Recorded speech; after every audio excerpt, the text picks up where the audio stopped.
What's up, guys? Welcome to the podcast. Nico here with Mario and Graham. This is the first game recap, Game 3 of TNT Meralco. As you saw on the thumbnail, no ball, no problem, courtesy of the RR Pogoy 3 from the left wing. And Favorite spot. ano, wala Favorite na spot eh. ni RR. Yeah, it's Maybe actually his spot pa rin favorite spot. And who would have thought, no? Ang ganda ng mga storyline leading up to this game, considering na, okay, Malik Diouf, tapos biglang hindi pwede. And then we see Chris McCullough beside Jolas in the stands. And he confirmed after the game na RHJ contacted him. And it looks like he might be, just from the reports, it looks like it's going to be Chris McCullough in the MVP camp. Diba? I was gonna say, Wow. is this the first time SMC import transferred to MVP? Kasi parang hindi siya Trying gusto na, to- hindi naman sa di siya gusto, pero hindi na siya kinukuha, diba? Parang he was been saying He's been sa asking Twitter, for it. on Twitter, Yeah. diba, na, hey, get me.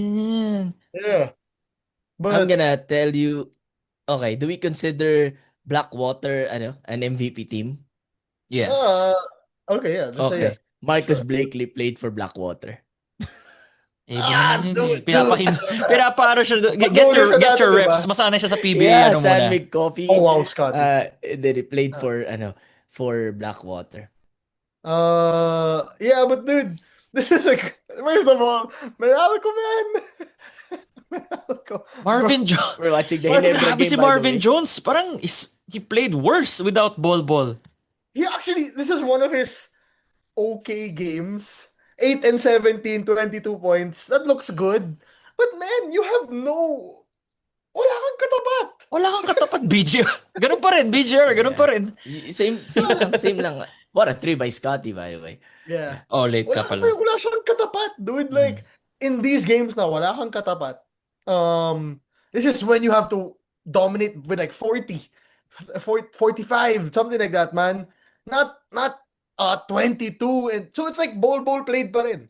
It's Yeah. like, in terms of Marvin Jones' dominance, it's like ball still played in this game. It's just that he actually did it. You know what I mean?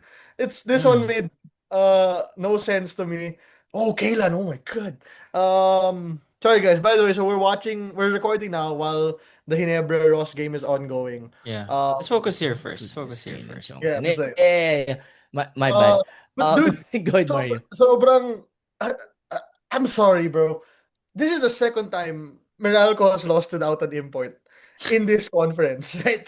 The first one was against Rain or Shine. Sige, gets ko pa, Jalen Johnson's Jalen.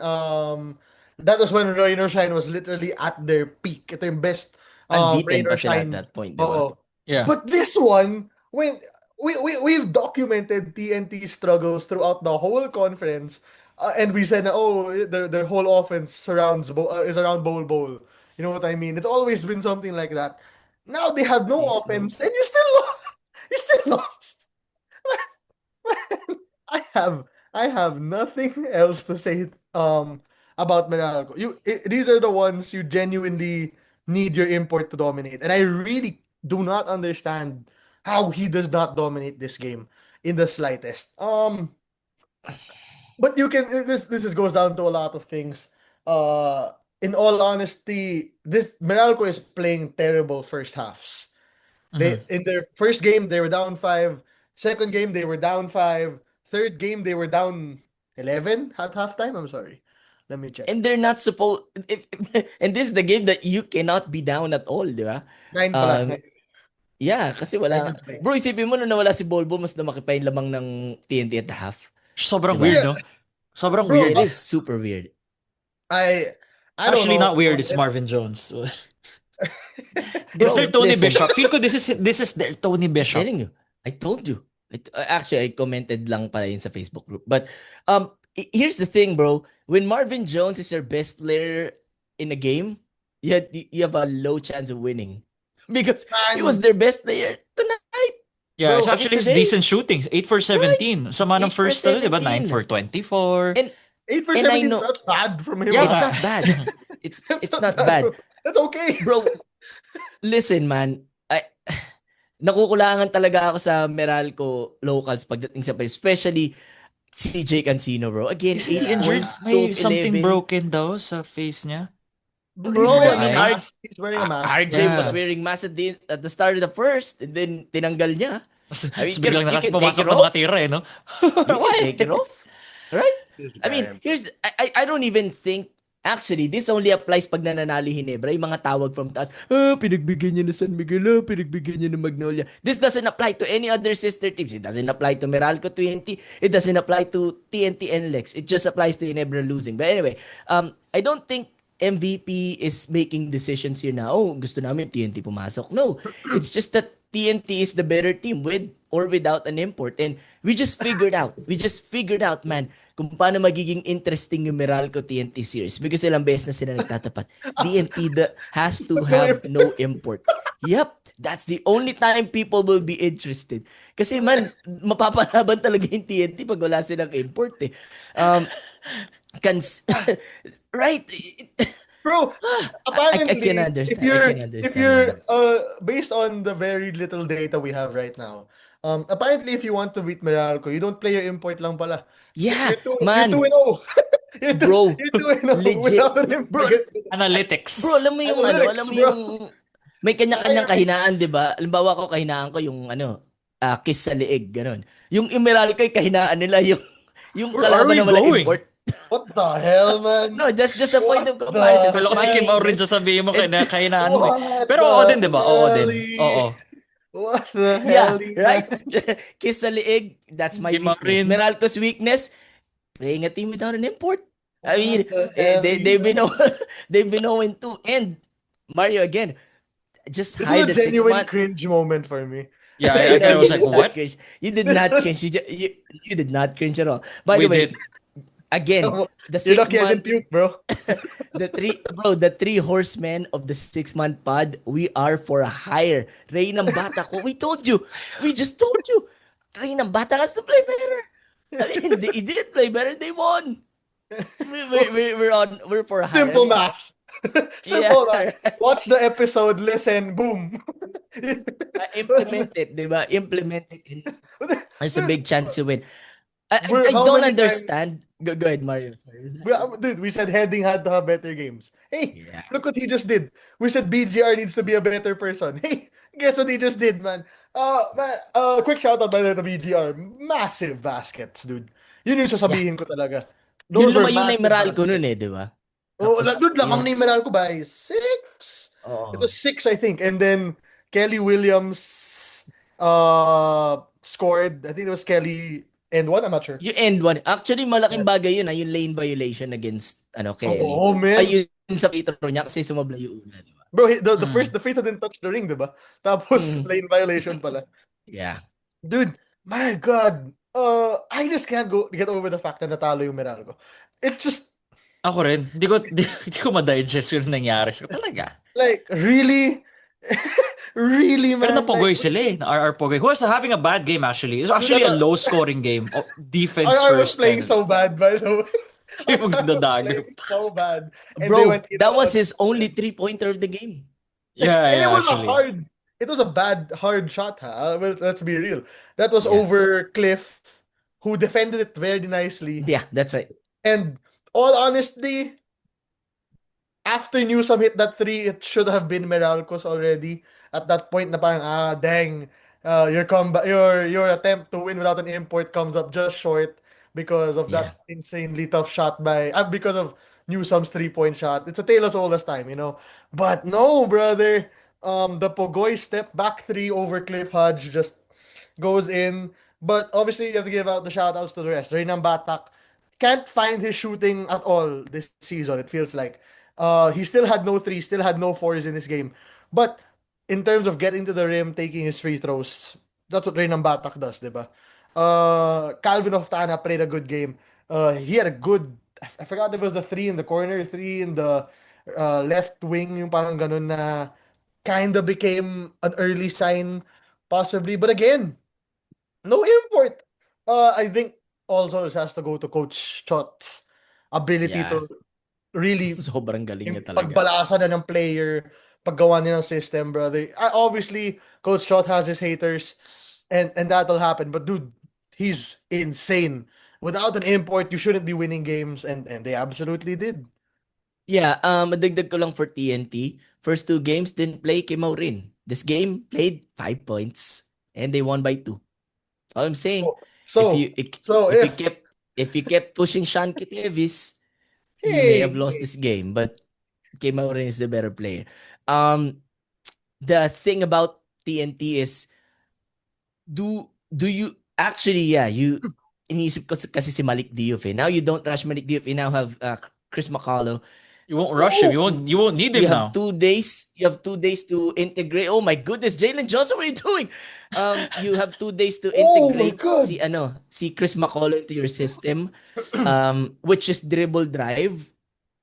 kaya niya Is yun? that a really complicated thing to learn versus the triangle, let's say, of Ginebra? Probably not. So Can. this loss just ended Meralco's conference, I believe. Kasi 2-1? 2-1 pa lang ah. yeah, it did. Kasi bro, wala nang You think it's import eh. TNT and Tapos 5 or are we heading towards here? Like, it's TNT. yeah. Probably I would. Yeah, I'll do it. I'll do I'll TNT. I'll say 6. I'll still say 6 in 6 kasi ka pa rin, makaisa pa.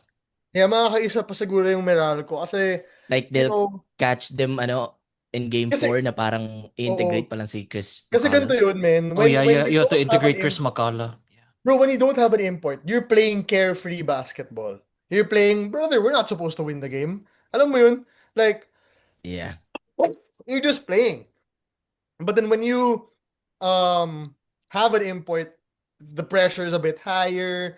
And admittedly, like we said nga kanina, ang daming bad games sa Meralco, which we'll talk about later. So, I think they get to steal one more, but the fact you lost this game, kind of an early nail in the coffin, if you ask me.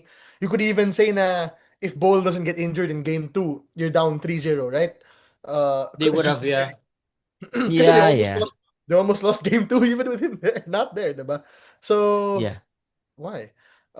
So yeah, I don't ganun know. lang I'm yun. just asking. Man, That's how it's currently operating for me right now. They probably win it in 6. Meralco steals one more, probably game 5, but that's it. Gusto ko yung my steals one problem, more. bro, is I do not see how Meralco can pull off another game. Kasi hirap na hirap ka in game 2 without Bol for like 40 minutes of the game. And then you lost completely without Bol or Marik Diouf or Chris McCullough in game number 3. Then how can you beat this team that's really better than you without an import? Tapos ilalagay mo pa yung import na, let's be honest, Chris McCullough is just plug and play. He's He is a very plug and play guy. yeah. Plug and play nga si Chris McCullough. Effort Diba? lang minsan kay Chris McCullough yung kulang. I'm telling you this, Mario, and you're gonna love this. He's Nuni Omot with 2 busted knees. Oh. Wow. But he's 6'10", 6'11", right? Wow, that's a terrible thing to say, huh? He That's has to true, work this, though. right? I Diba? don't even Dalawang- no. Okay. First of all, I don't think Nuni Omot is on the level of Chris McCullough. Iba si Chris I pa rin, don't no? think Chris Iba is pa rin si higher. Maka- than At iba this pa rin point? si McCullough. No, At this I mean point? in general, brother. You just said he has 2 busted knees, so That's right. So Jalen, Nuni don't you Omot, dare, Jalen. Oh my god. Okay. That's why I would say na I don't think it's what's this called? I don't think Chris McCullough. I don't think Nuni Omot is better than Chris McCullough. Not even. I think Chris McCullough deserves more credit. Today, yes, obvious. Actually, dude, Chris McCullough sa Taiwan has been decent. So I can't really say for certain. Obviously, he's had a few injuries sa knees niya, which will always make a difference. Pero yeah, I don't think naman na it's that big of a difference. I think Chris McCullough is better than Nuni Omot even right now. Dude, Okay. let's be real. At the end of the day, we'll be honest. Nuni Omot went 0 for 3. yeah, let's stop talking about Nuni Omot. My I'm thing just saying. about We My should, thing about get Chris him as a McCullough, guest, man. no? Kung kaya man lang. Hey, you wanna show up at our podcast? We love you. yeah, bro, my No, thing wait, about no, can I just McCullough. say, Go there ahead. was a guy who thought we were making fun of Nuni Omot. It's the exact opposite. Okay? We're fans of Nuni Omot, man. I mean, We're homers for Rooney Omot. It's literally the exact opposite for us and Nuni Omot. It may sound like we're making fun of him because of how we talk about him. It doesn't, But- no, parang I don't even see it. Some people just don't get Some people- but we really We think are he's good. vouching for him for He is really for good. jobs. You think he's really good? Yeah. We've been trying to get him on every team because we want to see him so bad. You know what I Right. mean? Yeah, but for TNT in this game, you had no business winning this game. I'm sorry.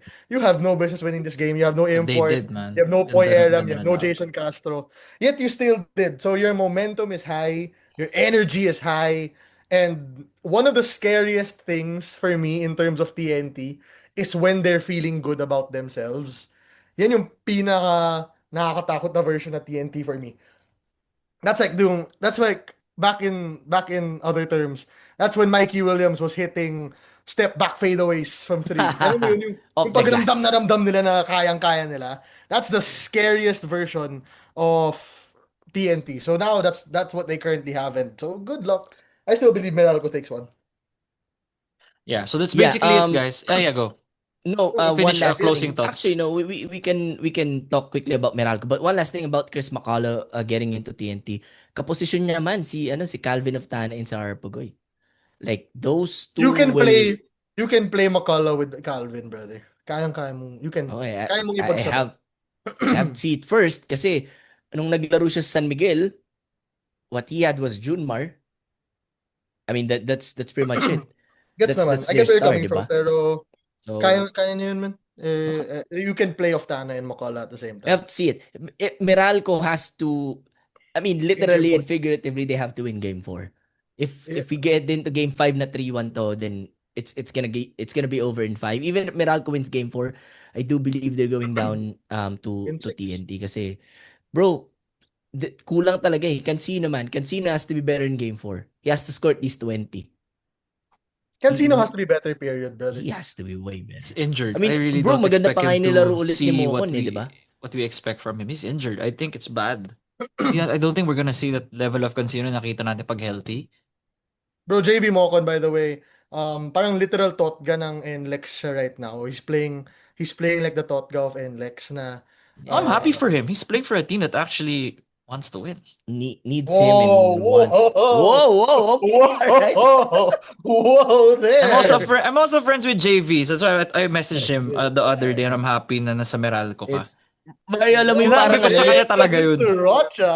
bro, alam mo yung Come parang Mario, Sinabi ko talaga yung yun pag kay JV. pag nag-resign ka na sa company, sabi mo, uy, di masarap yung ulam na tinda nyo or baho na CR nyo. Hindi mo baka yung CR dun eh. Hindi ako pinapagamit ng CR dun. Oh man, that's funny. That was actually But yeah, Meralco, But I'm really I just legit need happy CJ for Cancino. JV. Brother Meralco, you need Newsome and Cancino to play well talaga. Kasi your import is gonna give you the even if it's Malik Diouf, if it's Chris McCullough, if it's Bowl, if it's Gremnel Esber, no matter who's in front of him, right? He's gonna always only drop something like 19 and 18 on you don't feel him playing the game right now. He missed 4 dunks, I think, or 3 or 4 Mga dunks. tatlo in this naman. game. Mga tatlo. Bro, masakit din yung layups nila sa dulo ah. We have to talk about that and then we can go. Yung dalawang tira na Meralco in the end. Yeah. Did Yung, Newsome take the 3? No. Yeah! Yung to tie the diba? game. Tapos yung tip in, I mean yung follow-up, kind of follow-up. Yung kay ni- Quinto, ang sakit nun, man. Sakit nun, di ba man? Dude, I mean, ang sakit that nun was- kay Quinto. Sobrang sakit talaga man. Ano lang yun eh. Sakit Well, talaga ng pagkatalo nila.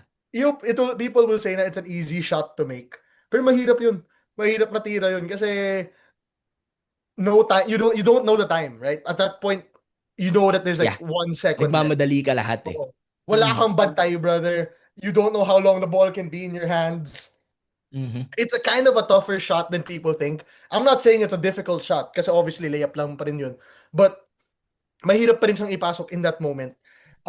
It kind of sucks kasi pasok na dapat yung I think the Yung kay first layup Cancino. was by Cancino ba yung Cancino. unang nag-take? Yeah. Yeah. And then the open layup for Quinto. Here's the thing.